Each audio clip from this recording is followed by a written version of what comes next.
brakes I'll be using, just some cheap O'Reilly replacements. Here are the part numbers.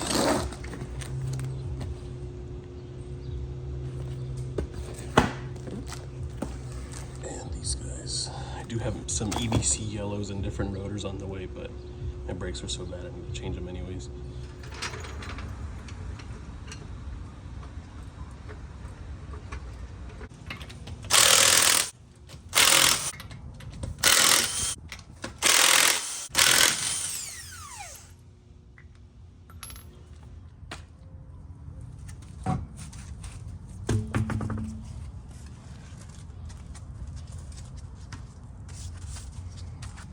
Okay, so here's your brakes. I'm changing mine out. They're starting to pulsate, which is really annoying when hitting the brakes. What you'll need are 13mm socket for the 2 caliper bolts and a 17mm socket for the caliper bracket. There's 2 of them. There's the other one down there.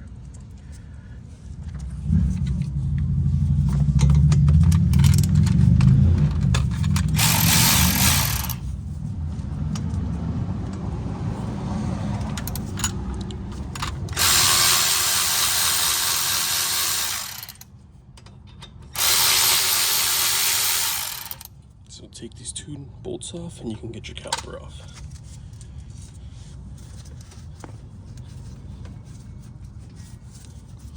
There we go. Caliper is off. And there is your old brake pads. Alright, so just take these springs off.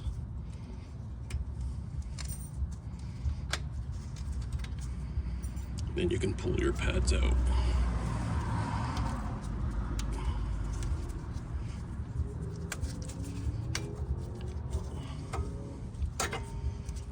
There's the outer.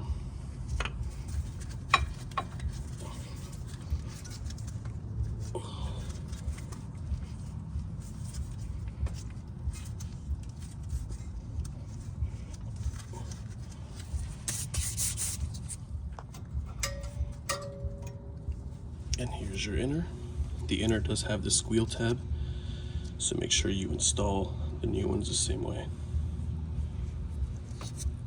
Now, 2 caliper bracket bolts are going to be pretty snug in there, but I've already pre-loosened mine for this video, so it should make it a little easier.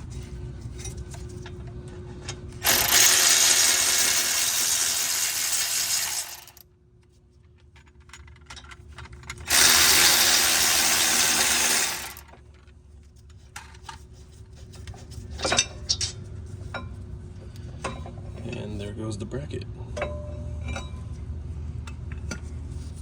Then getting your rotor out, for some people it could be easy, some people it's going to be a little harder. Just depends on rust and where you live and how bad it's stuck on there. Let's see. Oh, mine came out pretty easy. And there you go. So with aftermarket brake parts, I like to make sure they're the exact same size before I put everything back together. So with rotors, I'll sit them up and make sure they're the same diameter, which in this case they are. And then I sit them down on the hat and make sure they're the same height and they're completely flush. For the pads, they match up identical, so they are the same height, width, and then the tabs are the same. Very important when using aftermarket parts. Alright, so with new rotors, you want to clear the mating surfaces off.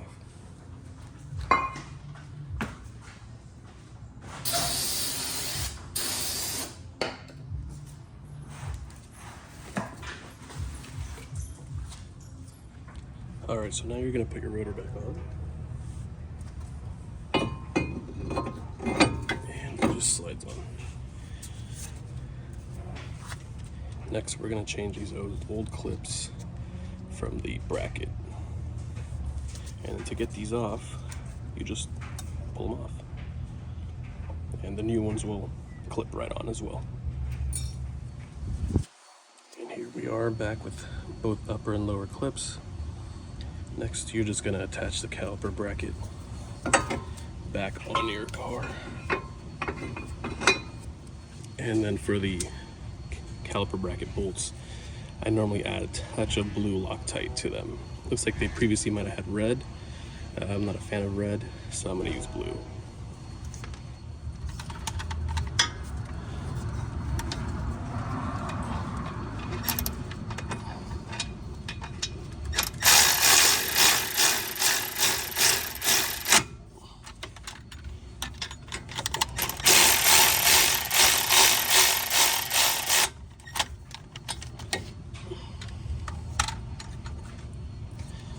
All right, be sure to snug those up very well. All right, next you're gonna compress the caliper piston back in. What I do is I grab an old brake pad, put it back in there, and I use a caliper tool. These are like $5 at a local parts store. Not really a fan of using C-clamps.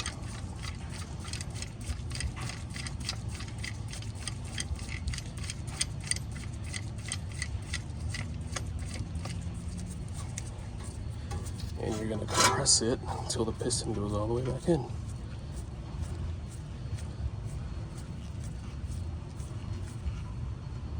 And there we go. Perfect.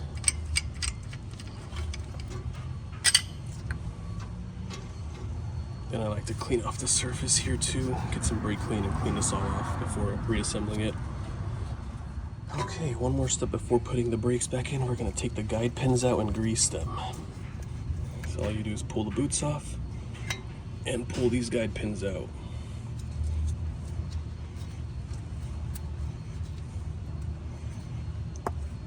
I like to clean all this old grease off and repack it. Okay, once you have them greased well enough, just go ahead and slide them back in. And usually the boot will pop right over on its own when you do. There we go. Now these can move freely. Any brake dust that was in there is gone. And you'll have a nice floating caliper. Now that we're ready to throw our brake pads on, I like to grease anywhere that makes contact. So I'm gonna add some more grease on there. Nothing on the pad, nothing on the back. Hopefully you can see, just a thin layer goes a long way. Now you're ready to put your pads back in.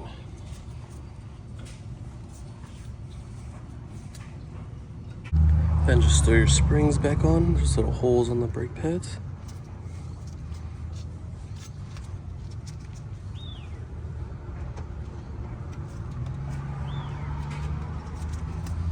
And you're good to go. I normally don't coat the caliper bolts whatsoever. Just go ahead and slide it back on.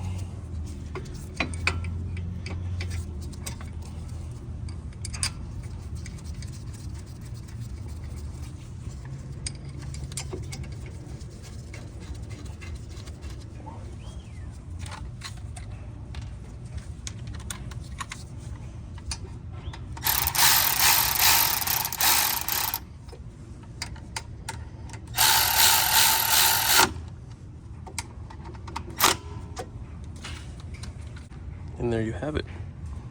New front brakes on your 4th Gen Mazda 3.